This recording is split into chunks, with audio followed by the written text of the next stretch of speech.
Shabbat Shalom, meus amados, a palavra do Eterno nos diz: Zahor etion ha-Shabbat lekadishô. Lembra-te do dia de Shabbat para o santificar.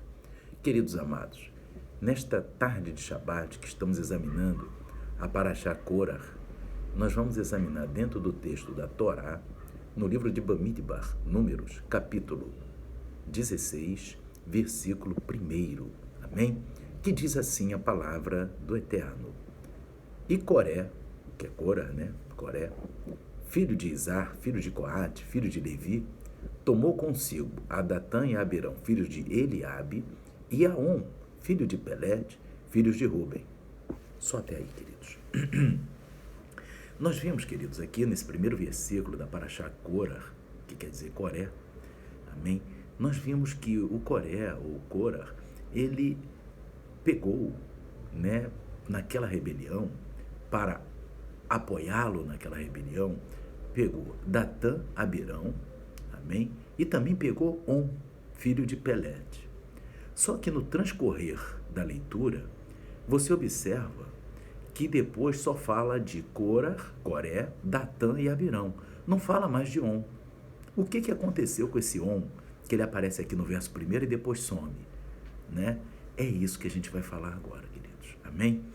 Então, nós vemos aqui que Korah, ou Coré, ele chamou para apoiá-lo na rebelião Datã, Abirão e On. Só que na hora H, só quem apoiou foi Datã e Abirão e aqueles 250 homens de posição das tribos de Israel, né? E apoiaram Korah na rebelião contra Moisés e Arão. Na verdade, Korah era ser o sumo sacerdote, amém? Então ele estava como que dizendo que Deus tinha errado escolher Arão. Então isso aí teve consequências trágicas para Coré.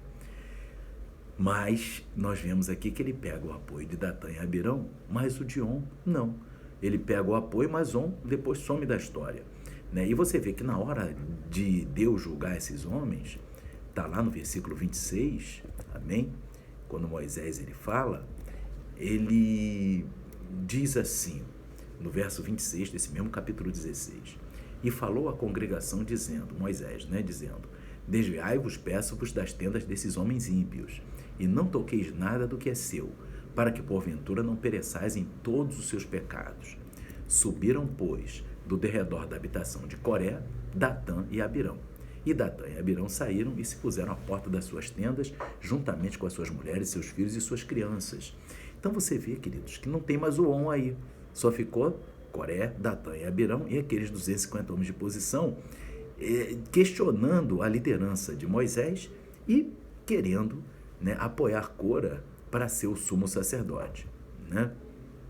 Então nós vemos aqui, queridos, no verso 32, mais adiante, né, no verso 32, que aqueles homens foram consumidos, né? Eles foram consumidos, né? Inclusive os 200 abriu a terra e os consumiu a todos. E no verso 33 diz assim, e eles e tudo que era seu desceram vivos ao abismo e a terra os cobriu e pereceram do meio da congregação.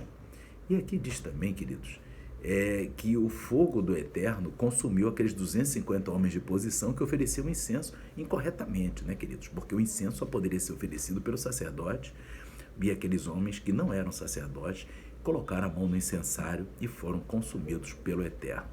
Então aqui nós vemos, amados, que o Eterno, ele tragou, né, a vida de Korah, de Coré, Datã, Abirão e de toda a sua família, menos os filhos de Coré, que depois a gente viu que até eles ficaram para escrever salmos, tem vários salmos que são dos filhos de Coré ou Corá, amém? Mas o restante, meus irmãos, eles foram consumidos. E aqui nós vamos ver, queridos, que o On não foi consumido, né? Esse On aqui que aparece no primeiro versículo, né? O que aconteceu então com o On, né, irmãos? Que ele não foi consumido, ele não apoiou depois a rebelião. De início ele apoiou e depois não apoiou. Nós vamos ter essa resposta somente no Midrash Rabbah, amém? No Midrash Rabbah, queridos, vem dizendo, né, que a diferença nesse Midrash, esse Midrash ele fala, inclusive, de um texto de Provérbios, capítulo 14, verso 1, que diz assim: toda mulher sábia edifica a sua casa, mas a tola a derruba com as próprias mãos. Então, queridos, essa é a chave porque Cora foi tragado pela terra, engolido junto com sua mulher, e porque On escapou por causa de cada uma de por causa das esposas de cada um deles. A esposa de Cora, né, ela insuflava, porque vocês viram, a gente até explicou numa das parashiot passadas, em Números capítulo 8, né, que os levitas iam ter que passar navalha em todo o corpo, da cabeça aos pés, não podia ter pelo nenhum nos levitas, amém? Está lá em Números capítulo 8, verso 7, que diz assim: e assim lhes farás para os purificar, esparge sobre eles a água da expiação, e sobre toda a sua carne farão passar a navalha, e lavarão as suas vestes e purificarão. Então o que acontece, meus irmãos? Quando Cora, que era levita, né, naquela época, isso está em Números 8, antes dessa rebelião, quando Coré ele chega em casa com todo rapado, né, a mulher dele, diz o Midrash Rabá, a mulher dele, em vez, né, de perguntar normalmente o que houve, porque ele era uma pessoa, o Coré, ele era uma pessoa sábia, e ele era uma pessoa muito inteligente, e ele era uma pessoa muito rica também, porque ele tinha sido até tesoureiro de Faraó quando o povo de Israel estava no Egito. Então o Coré, o que acontece? A mulher dele, ao vê-lo todo rapado, diz assim: você parece tipo um palhaço, uma coisa assim, né? Isso diz o Midrash Rabá, né? E dizendo: olha só, você com tanta riqueza, com tanta inteligência, com tanta sabedoria, está aí todo rapado, e Moisés e Arão liderando a congregação. Então ela insuflou a cabeça de Coré, para se levantar contra Moisés e Arão, para que Cora fosse o sumo sacerdote, que na verdade quem escolheu Arão como sumo sacerdote não foi Moisés, foi o Eterno que escolheu Arão como sumo sacerdote. E ali, queridos, essa mulher insuflou a cabeça do marido para que ele, né, se levantasse nessa rebelião, né, ao final da qual ele foram tragados vivos pela terra. Olha que coisa terrível, né, irmãos? Diz a literatura rabínica que quando eles estavam sendo tragados vivos, o Cora, né, para o inferno, né, que não tinha mais jeito, o Cora diz que o Eterno é justo e que Moisés é o seu servo. Moisés já não dava mais nada, né, irmão? Já foi tragado e foi levado ao inferno, onde está até hoje, junto com a sua mulher. Essa mulher que destruiu a vida dele. Até esse Cora, meus irmãos, ele era tão distinguido, tão assim, honrado por Moisés mesmo, pelo Eterno mesmo, porque ele era um dos 4 homens que levava a Arca da Aliança. Olha só que coisa. Ele era um dos 4 que foram escolhidos para levar a arca. E mesmo assim ele não queria só isso, ele queria mais. E isso daí, irmãos, Deus não se agradou, não é? Deus não se agradou. E a grande situação, irmãos, é que a mulher de On, né, quando On chega em casa, tu vê que o de Cora falou: você parece um palhaço, tá aí sendo feito de bobo, não tem nenhuma distinção. A mulher de On, quando On chega em casa, esse On que só aparece no versículo 1, depois ele não aparece mais, ele não participou da rebelião. Ele ia participar, mas a mulher interviu. Amém? A mulher dele perguntou assim para ele, ele falou: não, olha, eu vou participar porque nós vamos derrubar Arão, nós estamos se levantando com Arão contra Moisés. Aí a mulher dele chegou assim e falou assim: o que você ganha com isso? Olha, sabedoria, né, meus irmãos? O que você ganha com isso? Se vocês derrubarem Arão e Moisés, quem vai ser o sumo sacerdote é o Cora. Você não vai ser nada, você vai ficar no 3º, 4º, talvez até 5º escalão. Então, por que você está nisso? E ele, meus irmãos, ele até falou com a esposa: não, mas agora eu já dei minha palavra, vou ter que participar e tal. Isso está no Midrash Rabá. Amém? E ali, meus irmãos, a mulher dele diz assim, não participa, o que você vai ganhar com isso? E essa é a grande pergunta, o que ele ia ganhar com isso? Não ia ganhar nada, meus irmãos. Amém? E ele ia dizer, não, mas eu já dei minha palavra. Na hora H, quando eles vieram buscar ele, amém? A mulher dopou ele, deixou ele dopado e ele não pôde ir. Amém? E diz o Midrash Rabbah que ela dopou, né, deixou ele dopado, enfim. E ele não pôde comparecer à rebelião. A mulher salvou o marido dela e salvou ela própria, né, irmãos? Porque ela também teria descido ao abismo se não fosse essa atitude dela. Então você vê, irmãos, o Midrash Rabbah, vendo como é que a esposa de On edificou a casa. E depois, olha só como é que esse marido não deve ter agradecido essa mulher por ter tirado ele, né, irmãos?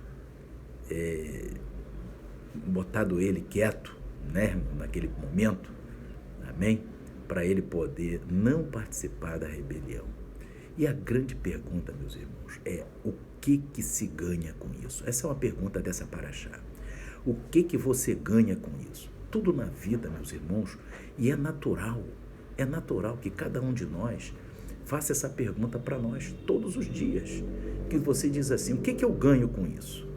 Até, irmãos, para entrar no reino dos céus. E Yeshua, quando diz ali em João 5,39, ele diz, examinar as escrituras, porque cuidais ter nela a vida eterna, e são elas que de mim testificam. Então Yeshua está dizendo assim, para você entrar na vida eterna, você tem que examinar as escrituras.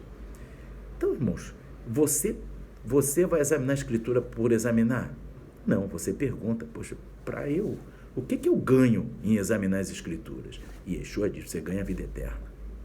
Se você obedecer às escrituras, você ganha a vida eterna. Então essa pergunta a gente faz para nós todo dia, meus irmãos. E Deus sabe que nós somos assim, o ser humano é assim. O que eu ganho com isso?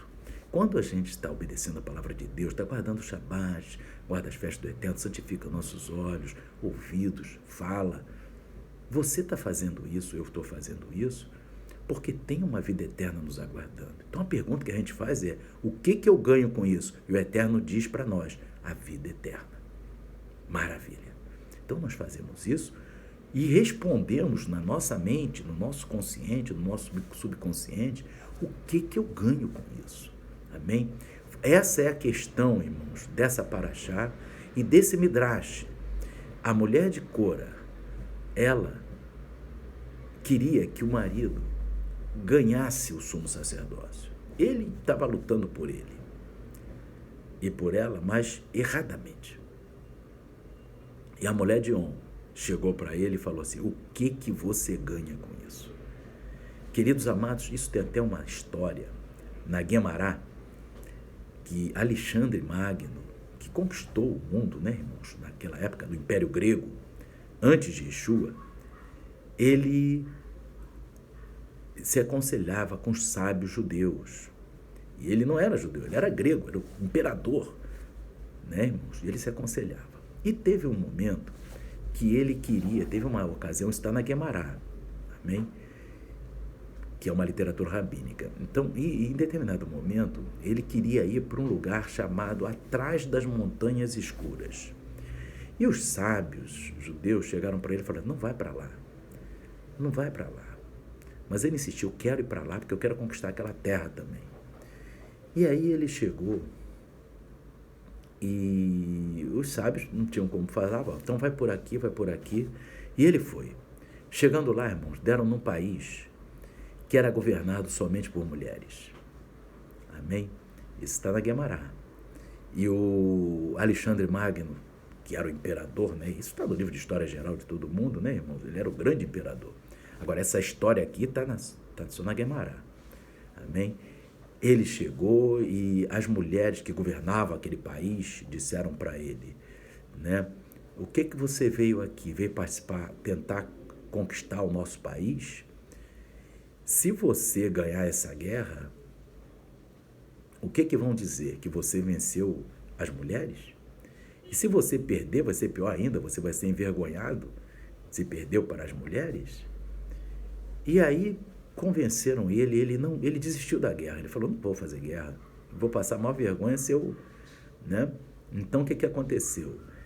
Serviram um banquete para ele. No banquete, né, irmãos, lá nesse país, atrás das montanhas escuras, está na Guemará, amém? E serviram, né, uma mesa de ouro, pratos de ouro, talheres de ouro, e serviram como prato um pão de ouro. Aí o Alexandre Magno olhou assim, aquele pão de ouro, falou assim, vocês comem isso aqui?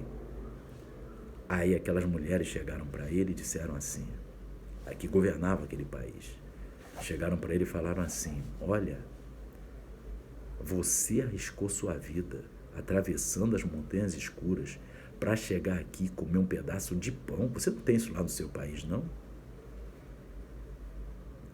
E aí Alexandre Magno caiu em si, meus irmãos. Olha, aquele é o imperador, o maior imperador grego de todos os tempos até hoje, meus irmãos, pelos livros de história. Amém? Ele escreveu ali, na porta daquele país, ele escreveu o seguinte, eu, Alexandre Magno, fui um tolo até que cheguei a este lugar e recebi uma lição de vida. Amém? E aí ele saiu, meus irmãos, não invadiu, deixou aquela terra lá, porque recebeu uma lição de vida. Então, qual é a pergunta que fica também? Né? O que eu ganho com isso? Então, foi o que elas falaram para Alexandre Magno. O que você ganha em arriscar sua vida aqui? Um pedaço de pão normal que você tem lá? Pega esse pão de ouro e come. Claro que ele não comeu, né, irmãos? Que não tem como comer um pão de ouro. Amém?